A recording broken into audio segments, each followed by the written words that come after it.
नमस्कार, colonel academy के online platform पर एक बार फिर से आपका स्वागत है। आज का जो हमारा प्रैक्टिस वीडियो है वो भारतीय दंड संहिता के 2 चैप्टर को मिला करके बनाया गया है।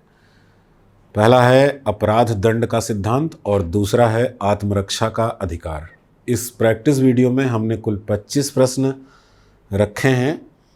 ध्यान रहे, हमेशा की तरह एक बार मैं फिर से आपसे कह रहा हूँ कि यह एकमात्र प्रैक्टिस वीडियो है, पूरा लेक्चर नहीं है। उस अध्याय का पूरा लेक्चर आपको देखना है तो हमारे कर्नल एकेडमी के ऐप में, जिसको कि आप उम्मीद है कि देख चुके होंगे या देख रहे होंगे, उसी में पूरा लेक्चर रिकॉर्ड है।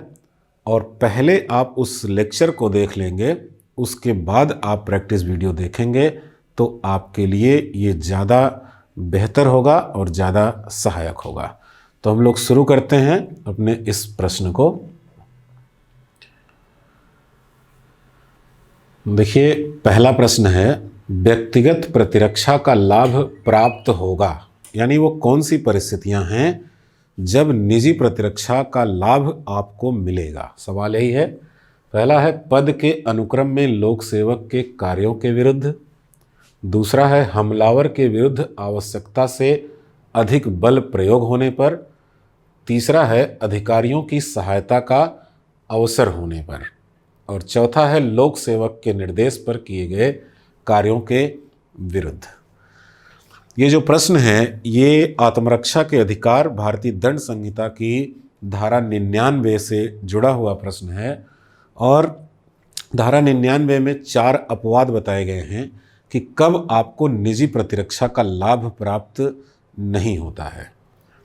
अगर आपने उसको पढ़ रखा है तो आप इस सवाल को बड़ी आसानी से सॉल्व कर लेंगे, और नहीं पढ़ रखा है तो मैं आपको फिर से एक बार सलाह देता हूँ कि आप पहले जा कर के उस चैप्टर को पढ़िए और फिर इस प्रैक्टिस वीडियो को आप सॉल्व कीजिए या देखिए। चलिए मैं बताता हूँ। पद के अनुक्रम में अगर लोक सेवक कार्य कर रहा है तो उसके विरुद्ध आपको बल प्रयोग का अधिकार नहीं मिलता निजी प्रतिरक्षा में। जैसे कोई पुलिस अधिकारी है, आपको गिरफ्तार करने आया, तो संकट तो आपको अपने ऊपर महसूस होगा, लेकिन आप उसके खिलाफ बल का प्रयोग नहीं कर सकते। हमलावर के विरुद्ध आवश्यकता से अधिक बल प्रयोग होने पर, देखिए, हमलावर आपके ऊपर कोई हमला करता है तो आपको निजी प्रतिरक्षा का अधिकार मिलेगा और आप दोषी नहीं होंगे अगर बल का प्रयोग करते हैं तो। लेकिन आपको अधिकार सिर्फ आवश्यकता अनुसार बल प्रयोग करने का ही है, आवश्यकता से अधिक नहीं। अगर आप आवश्यकता से अधिक बल का प्रयोग करते हैं तो आप दोषी हो जाएंगे। अधिकारियों की सहायता का अवसर ना होने पर कहा गया है कि अगर अधिकारियों की सहायता का अवसर है तो आप अधिकारियों की सहायता लेंगे, स्वयं बल का प्रयोग नहीं करेंगे। लेकिन यहाँ विकल्प कह रहा है कि अधिकारियों की सहायता आपको नहीं है, अधिकारियों की सहायता लेने का अवसर आपको नहीं मिल रहा है, तो जाहिर सी बात है कि आपको लाभ प्राप्त हो जाएगा। यानी कि आपका ये जो सी है यही सही उत्तर है। चौथे पर भी विचार कर लेते हैं। लोक सेवक के निर्देश पर किए गए कार्यों के विरुद्ध। अगर लोक सेवक ने किसी को निर्देशित किया है कि आप कार्य कीजिए और उससे आपके शरीर और संपत्ति पर नुकसान पहुंचता है तो भी आपको निजी प्रतिरक्षा में बल प्रयोग का अधिकार नहीं मिलेगा। यानी कि सी ऑप्शन आपका सही हो जाता है। अब इसके बाद हम लोग आते हैं दूसरे प्रश्न पर। किस परिस्थिति में कोई व्यक्ति निजी प्रतिरक्षा में किसी व्यक्ति की मृत्यु कारित नहीं कर सकता। देखिए, भारतीय दंड संहिता की धारा 100 आपको अधिकार देती है कि कुछ परिस्थितियों में कि आप निजी प्रतिरक्षा में बल का प्रयोग करते हुए किसी व्यक्ति को जान से मार सकते हैं। यहाँ सवाल ये है कि वो कौन सी परिस्थिति है जब आप जान से नहीं मार सकते हैं। मृत्यु की आशंका, गंभीर चोट, एसिड हमला, सदोष अवरोध। इसमें देखिए, इसमें आप जान से मार सकते हैं, मृत्यु की आशंका पर, गंभीर चोट की आशंका पर भी मार सकते हैं, गंभीर चोट पर भी मार सकते हैं। एसिड हमला, इसमें भी आप किसी व्यक्ति की मृत्यु कारित कर सकते हैं। ये जो सदोष अवरोध है इसमें आप ऐसा नहीं कर सकते, यानी कि ये आपका उत्तर होगा। वास्तव में ये थोड़ा सा कन्फ्यूजन हो जाता है। सदोष परिरोध होता है, अवरोध की जगह अगर होगा परिरोध, तो ऐसी परिस्थिति में आप किसी व्यक्ति को जान से मार सकते हैं। परिरोध का मतलब होता है चारों तरफ से बंदी बना देना। अवरोध का मतलब होता है कि कुछ दिशाओं में जाने से रोक देना। ऐसे में आप किसी को जान से नहीं मार सकते, बल्कि परिरोध की स्थिति में आपको धारा 100 उस व्यक्ति को जान से मार देने का अधिकार देती है, अपवादों के अधीन रहते हुए। अगले सवाल पर हम लोग आ जाते हैं। तीसरा प्रश्न, किस परिस्थिति में निजी प्रतिरक्षा में किसी निर्दोष व्यक्ति की मृत्यु कारित की जा सकती है? देखिए, निर्दोष व्यक्ति की मृत्यु कारित करने की बात हो रही है। ये वो कौन सी परिस्थितियां हैं जब किसी निर्दोष व्यक्ति को भी आप जान से मार सकते हैं? पहला है गंभीर चोट की आशंका, निश्चित मृत्यु की आशंका, बलात्कार, उपर्युक्त सभी। यहाँ पर धारा 100 में जो परिस्थितियां दी गई हैं उसकी कुछ परिस्थितियों को इसमें शामिल किया गया है, लेकिन ये जो सवाल है ये धारा 106 से संबंधित है। जब आप किसी बच्चे या निर्दोष व्यक्ति के विरुद्ध भी बल का प्रयोग कर सकते हैं, और उसमें कहा गया है कि अगर निश्चित मृत्यु की आशंका उत्पन्न हो गई हो तो। पूरा डिटेल पढ़ने के लिए आप उस चैप्टर को पढ़िए, क्योंकि यहाँ पर उतना डिटेल समझाना फिलहाल संभव नहीं है। इसलिए मैंने कहा कि पहले आप उस चैप्टर को पढ़ लीजिए तो आपको ज़्यादा आसानी से समझ में आ जाएगा।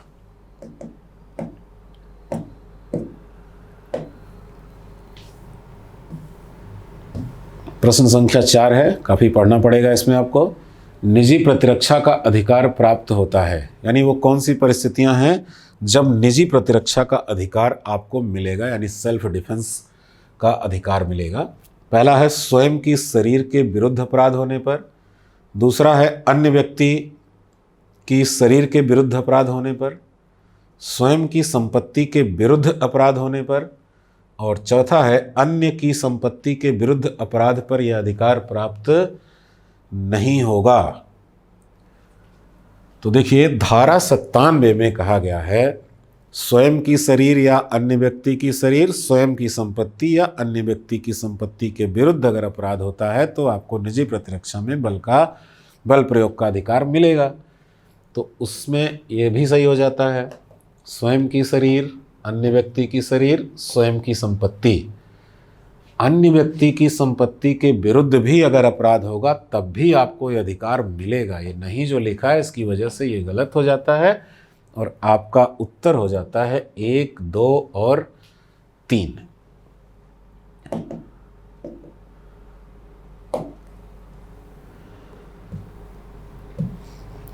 पांचवा प्रश्न है, निम्न में से दुराशय यानी मेंस रिया के अपवादों का चयन कीजिए। अपराध दंड का सिद्धांत पढ़ाते वक्त हमने आपको बताया है कि अपराध के 4 तत्व होते हैं, मानव, दुराशय को पूरा करने के लिए किया गया कार्य और क्षति, और उसमें से दुराशय के कुछ अपवाद हमने बताए हैं। पूछा जा रहा है कि दुराशय का कौन सा अपवाद है? कठोर दायित्व, लोक उपताप, षड्यंत्र, प्रतिनिहित दायित्व। तो इसमें देखिए, कठोर दायित्व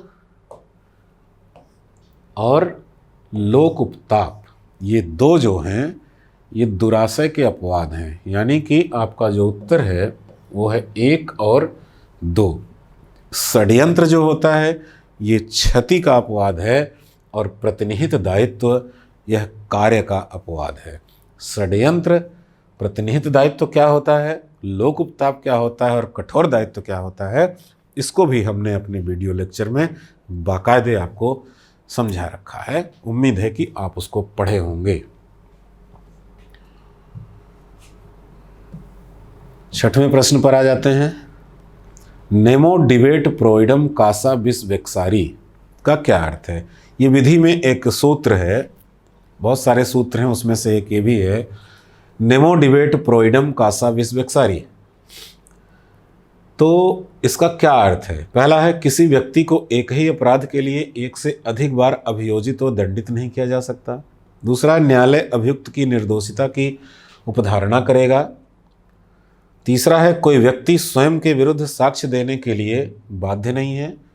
अपराध के तत्वों को सिद्ध करने का दायित्व अभियोजन पक्ष पर है।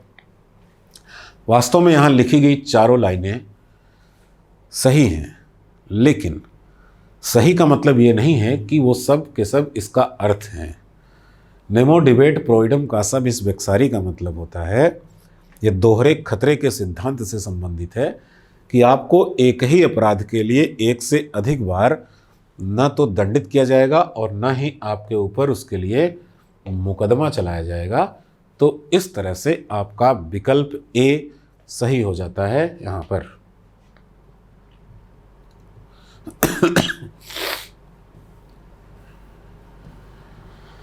सातवें प्रश्न पर आते हैं। द्विविवाह व आपराधिक दुष्प्रेरण क्रमशः किस आपराधिक तत्व के अपवाद हैं? अभी थोड़ा क्वेश्चन पहले मैंने आपसे जिक्र किया था कि अपराध के 4 तत्व हैं, मानव, दुराशय, दुराशय को पूरा करने के लिए किया गया कार्य और क्षति।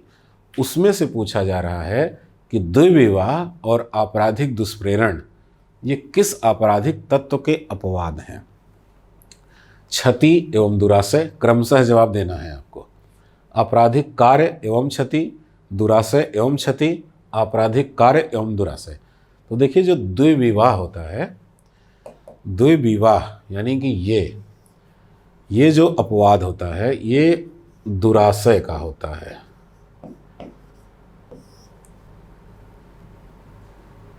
द्विविवाह और वह आपराधिक दुष्प्रेरण यानी जो दुष्प्रेरण है ये होता है क्षति। तो क्रम मिला लीजिए, दुराशय और क्षति जिसमें होगा वही सही है, यानी कि सी वाला विकल्प आपका हो जाता है सही।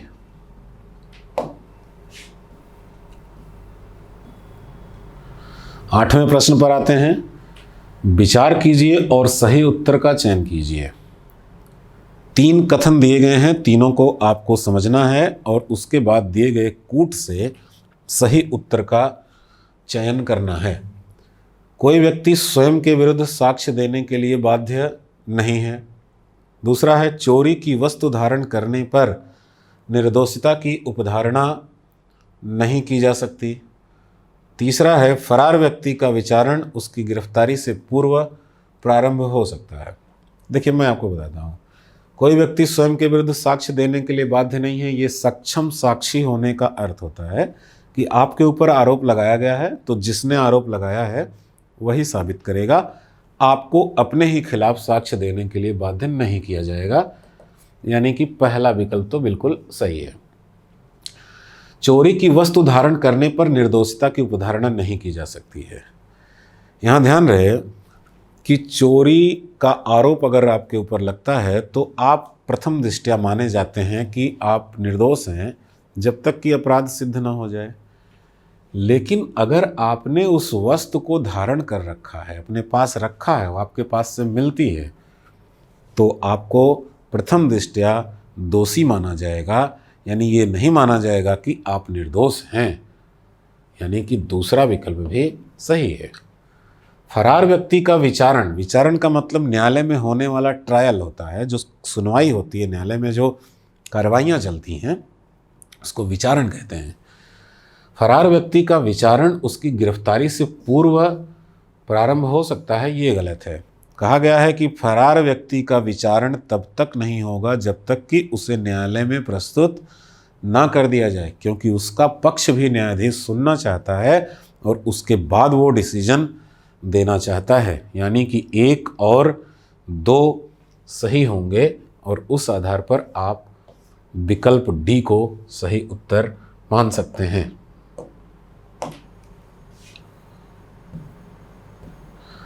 नौवें प्रश्न पर आते हैं। भारतीय दंड संहिता की किस धारा में उन परिस्थितियों का वर्णन है जब संपत्ति की निजी प्रतिरक्षा में किसी व्यक्ति की मृत्यु कारित की जा सकती है।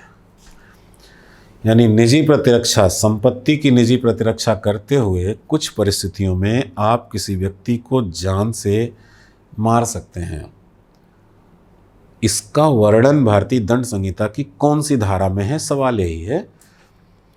तो मैं क्रम से बता देता हूँ इन सारी धाराओं के बारे में। धारा 99 में अपवाद दिया गया है कि कब आप निजी प्रतिरक्षा में बल का प्रयोग नहीं कर सकते। धारा 100 में कहा गया है कि शरीर की रक्षा में आप किसी व्यक्ति को कुछ परिस्थितियों में जान से मार सकते हैं, यानी ये शरीर से संबंधित है।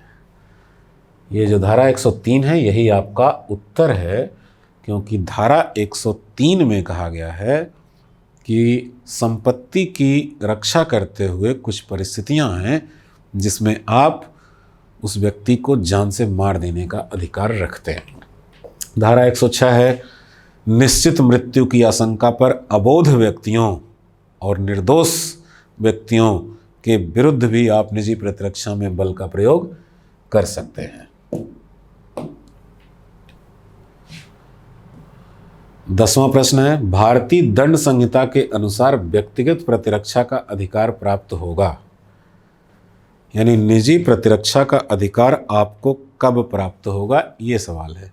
मात्र आपराधिक कार्यों के विरुद्ध, मात्र उन कार्यों के विरुद्ध जो अपराध नहीं है, मात्र शरीर की प्रतिरक्षा के लिए, और चौथा है कोई भी कार्य जिससे मानव शरीर व संपत्ति पर संकट उत्पन्न हो गया हो। तो धारा 96, 97 और 98 को मिला करके जब पढ़ा जाता है तो निष्कर्ष यही निकलता है कि अगर आपके शरीर, आपके या अन्य व्यक्ति के शरीर और संपत्ति पर संकट उत्पन्न हो गया है तो आप निजी प्रतिरक्षा में बल का प्रयोग कर सकते हैं। ये है डी।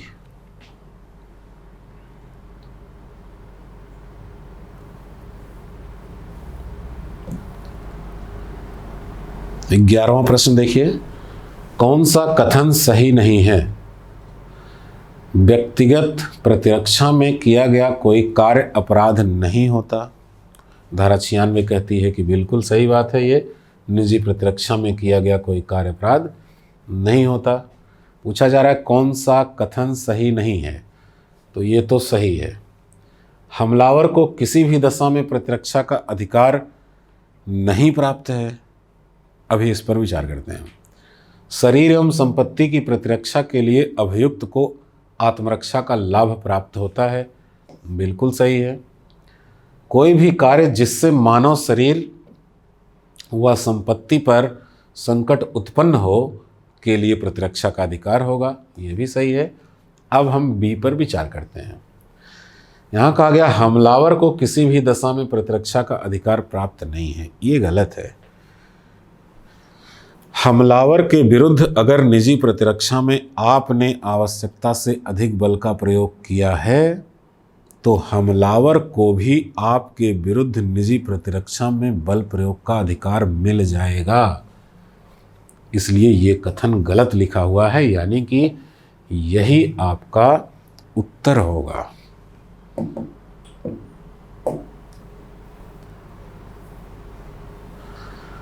बारहवां प्रश्न देखिए, शरीर की निजी प्रतिरक्षा में मृत्यु कारित करने वाली परिस्थितियों में से किसे हाल ही में धारा 100 में शामिल किया गया? मैं आपको बताता हूं, 2013 में एक परिस्थिति शामिल की गई थी। शब्द है हाल ही में। हाल ही का मतलब अब ये मत सोचिएगा कि 2013 है तो हाल ही में कहाँ हुआ, 7 साल बीत गए। 1860 में लिखी गई आईपीसी में अगर 7 साल पहले कोई चीज़ शामिल की गई है तो आप कह सकते हैं कि हाल ही में शामिल किया गया। 7 परिस्थितियां हैं, पहले 6 परिस्थितियां होती थी। 6 परिस्थितियों में होता था मृत्यु की आशंका, गंभीर चोट, बलात्कार, अपहरण, व्यपहरण, सदोष परिरोध, अप्राकृतिक यौन दुष्कर्म, ये 6 परिस्थितियां होती थी। एक 7वीं शामिल की गई, एसिड हमला। दिल्ली में निर्भया घटना होने के बाद जे.एस. वर्मा कमेटी की सिफारिशों के आधार पर इस 7वीं परिस्थिति को यानी कि एसिड हमला को शामिल किया गया भारतीय दंड संहिता की धारा 100 में। 13वां प्रश्न है, अपराध के तत्व क्षति में शामिल है। यानी मानव पहला तत्व, दूसरा दुराशय, तीसरा कार्य, चौथा क्षति। तो क्षति में किन चीज़ों की क्षति मानी गई है? तो पहला शरीर की क्षति, मन की क्षति, ख्याति की क्षति, संपत्ति की क्षति। और आपको चुनना है इसमें से कौन सही है। यानी 1 और 2 सही हैं, 1 और 4 सही हैं, 1, 2, 4 सही हैं, सभी सही हैं। तो मैं आपको बता दूं, मन, शरीर और संपत्ति, यही दिया गया है। मन, शरीर, संपत्ति, ये 3 प्रकार की क्षतियां हैं। ख्याति की क्षति उसमें शामिल नहीं है। वास्तव में ख्याति को भी एक संपत्तिक अमूर्त संपत्ति की क्षति मानी जाती है। तो इसलिए मन, शरीर और संपत्ति स्पष्ट शब्द रखे गए हैं। तो जिसमें ये तीनों होगा वही सही होगा। यानी कि मन, शरीर और संपत्ति, यानी 1, 2, 4। तो 1, 2, 4 होता है यहाँ पर, यानी कि आपका उत्तर होगा सी।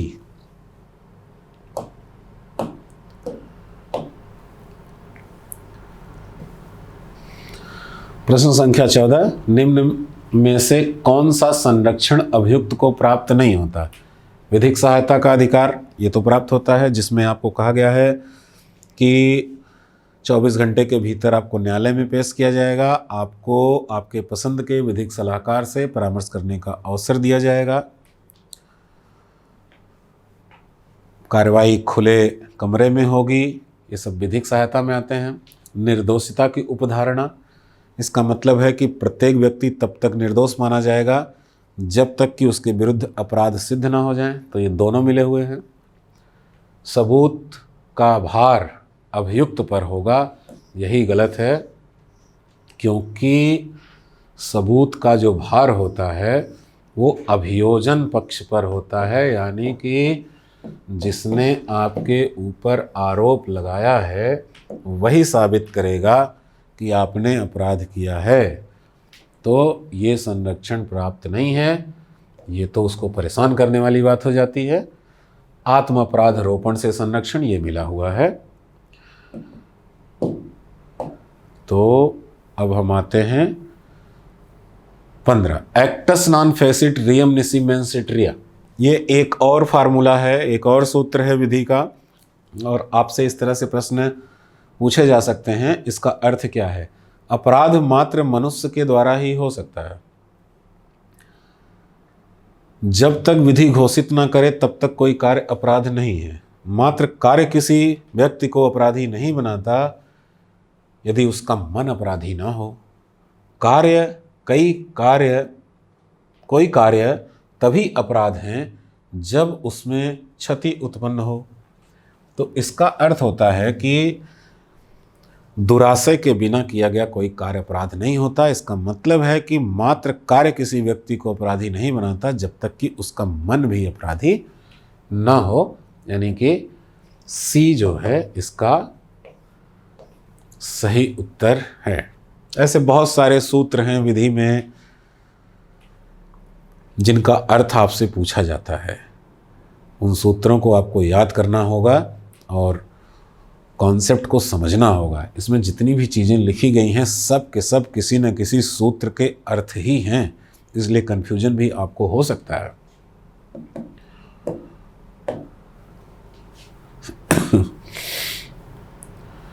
सोलहवें प्रश्न पर आते हैं। 7 वर्ष से कम आयु वर्ग के बालक द्वारा किया गया कार्य जो दंड संहिता द्वारा निषिद्ध है क्या होगा? अपराध होगा, परिस्थिति जन्य अपराध होगा, अपकृत्य होगा, या फिर सभी गलत हैं? इसका जो उत्तर है, पहली बात तो आपको बताया गया अपराध दंड के सिद्धांत में धारा 82 में कि 7 वर्ष तक के आयु के किसी बच्चे के द्वारा किया गया कोई कार्य अपराध नहीं होगा, साफ तौर पर। यानी ये तो नहीं होगा, ये भी नहीं होगा, क्योंकि ऐसी कोई परिस्थिति नहीं है जो 7 वर्ष तक के किसी बच्चे को अपराध, उसके कार्य को अपराध बना दे। अपकृत्य होता है। अपकृत्य का मतलब होता है कि आपके कार्यों से किसी को अगर कोई नुकसान पहुंचता है तो आपको उसकी भरपाई करनी पड़ती है। ये अपराध नहीं होता, मात्र क्षतिपूर्ति और हर्जाना देना होता है। तो यही इसका उत्तर भी है। जैसे आपका कोई बच्चा किसी को नुकसान पहुंचा दे, या फिर आपका कोई जानवर है वो किसी के खेत में चला जाए नुकसान पहुंचा दे, आपका कोई भी ऐसा कार्य जो बिना इंटेंशन के किसी को नुकसान पहुंचाए, तो ऐसे को अपकृत्य कहा जाता है। और इसका उत्तर सी होगा, अपकृत्य।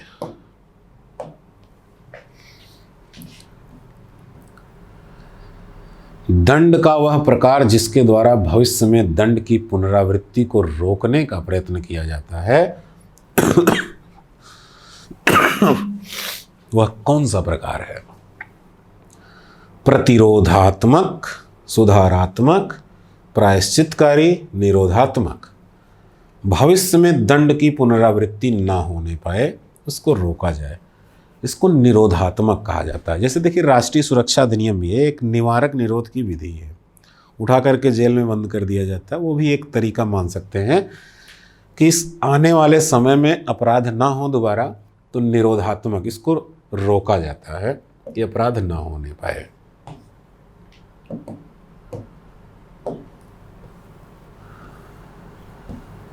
एक व्यक्ति को न्यायालय द्वारा मृत्यु दंड से दंडित किया गया, यह किस प्रकार का दंड है? प्रतिरोधक है, प्रतिशोधात्मक है, निरोधात्मक है, सुधारात्मक है।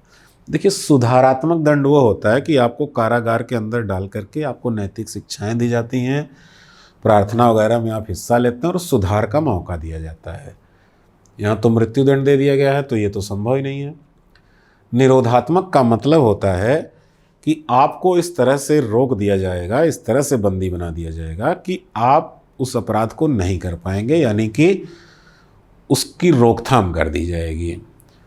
प्रतिशोधात्मक का मतलब होता है बदला लेना।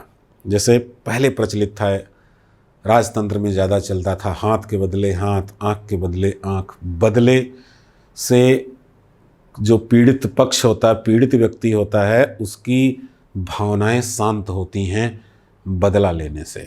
तो ऐसा नहीं। प्रतिरोधक यानी कि कभी फिर वो अपराध हो ही ना, एकदम से ख़त्म कर दो उसको।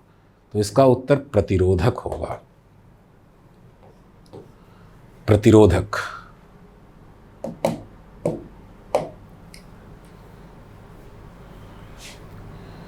19वें प्रश्न को देखिए।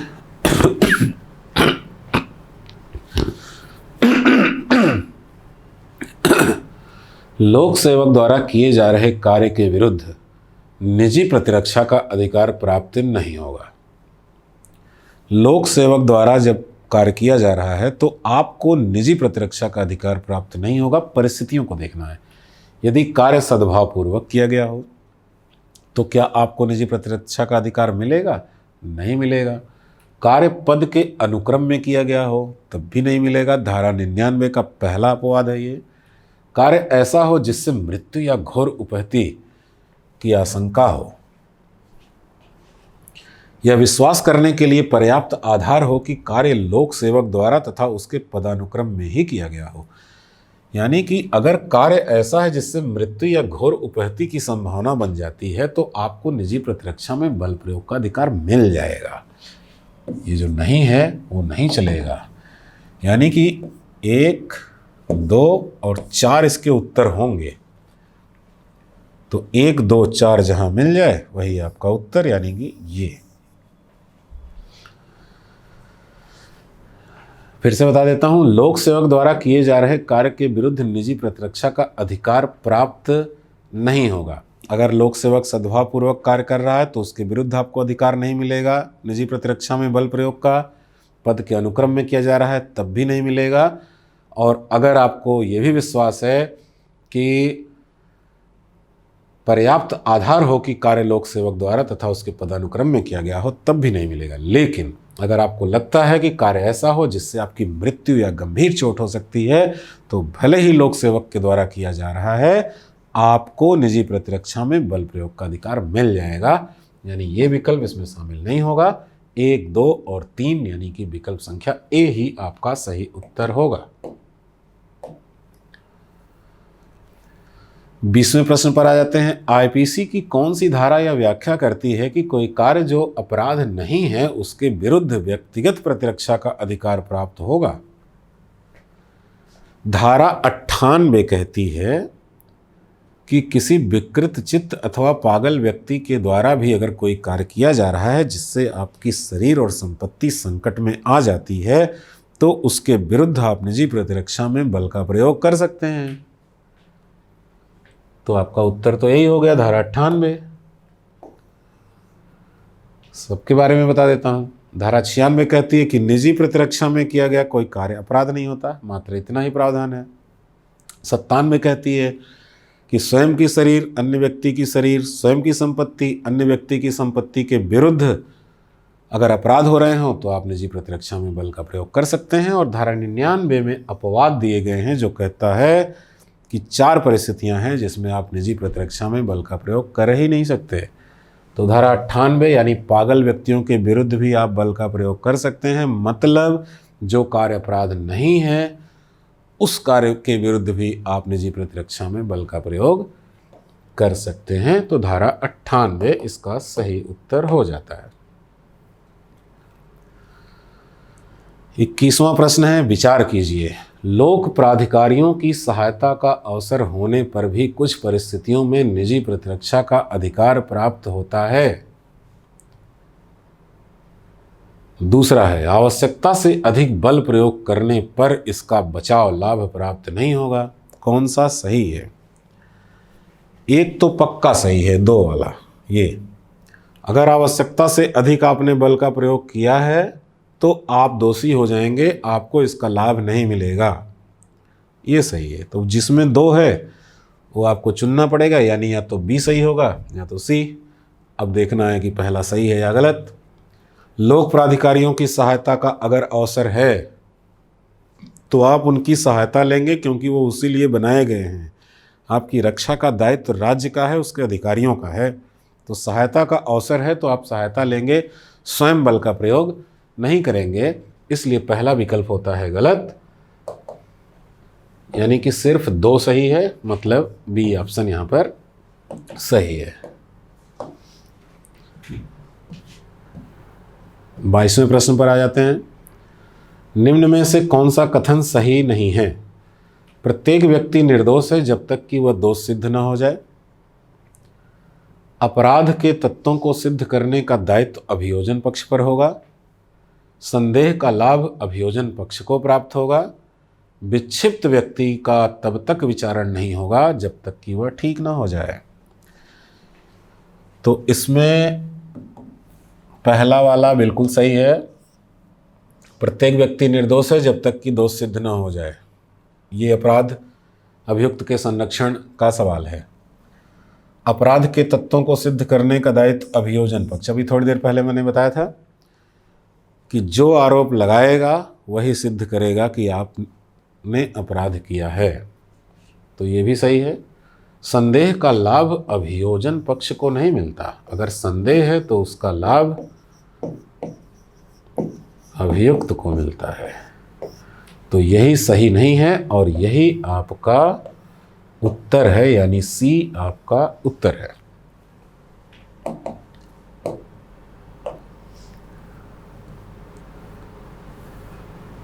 तेईसवां प्रश्न है, प्रतिनिहित दायित्व अपराध के किस तत्व का अपवाद है? प्रतिनिहित दायित्व का मतलब होता है स्वामी के लिए सेवक का कार्य, मालिक के लिए नौकर का कार्य, एजेंसी के लिए एजेंट का कार्य।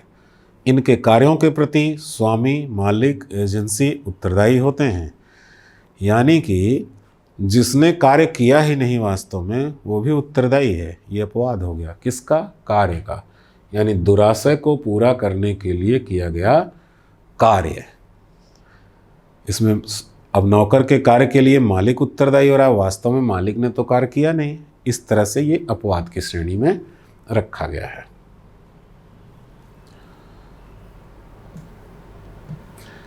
24वां प्रश्न है, डकैती की तैयारी जो कि आपराधिक कार्य का अपवाद है, दंड संहिता की किस धारा में है? तो धारा 399 में डकैती की तैयारी के विषय में बताया गया है, जो कि आईपीसी में हमने आपको पढ़ाया है। ऐप के अंदर कर्नल एकेडमी का जो ऐप आपके पास है, उसमें आईपीसी के 12 पार्ट हमने पढ़ाए हैं। उसमें आप जा कर के देखेंगे तो आपको डिटेल में इन चीज़ों के विषय में मिलेगा। अंतिम प्रश्न पर आ जाते हैं। अभियुक्त पूर्व दोष सिद्धि एवं पूर्व दोष मुक्ति का सहारा ले सकता है। संबंधित है दोहरे खतरे का सिद्धांत, निर्दोषिता की उपधारणा, आत्म अपराध रोपण का सिद्धांत, विधिक सहायता का सिद्धांत। पूर्व दोष सिद्धि या पूर्व दोष मुक्ति का सहारा ले सकता है। मैं समझाता हूँ। इसका अर्थ है कि एक ही व्यक्ति को एक से अधिक बार अभियोजित और दंडित नहीं किया जा सकता। मान लीजिए किसी अपराध के लिए आपको सजा मिल चुकी है, तो दोबारा आपको उस अपराध के लिए दोषी नहीं ठहराया जा सकता, यानी दोहरा खतरा आपके ऊपर उत्पन्न नहीं किया जा सकता। तो जो ये बचाव है अभियुक्त का संरक्षण, उसमें जो दोहरे खतरे का सिद्धांत है, इसी को कहा जाता है नेमो डिबेट प्रोइडम कासा बिस बेक्सारी। ये इसी से संबंधित है। अपराध दंड का सिद्धांत टॉपिक आप पढ़ेंगे, आईपीसी का पहला सेक्शन है ये। ऐप के अंदर भारतीय दंड संहिता जहाँ से शुरू होती है, उसका पार्ट 1 अपराध दंड का सिद्धांत है। उसको आप पढ़ेंगे तो इन सभी प्रश्नों का उत्तर आपको अच्छे से प्राप्त हो जाएगा। यहाँ तक आकर के हमारे 25 क्वेश्चन ख़त्म होते हैं और आपने समय दिया इसको। उम्मीद है कि पहले आप टॉपिक पढ़ेंगे और फिर आप सवालों को सॉल्व करेंगे तो आपको सहायता मिलेगी। बहुत बहुत धन्यवाद।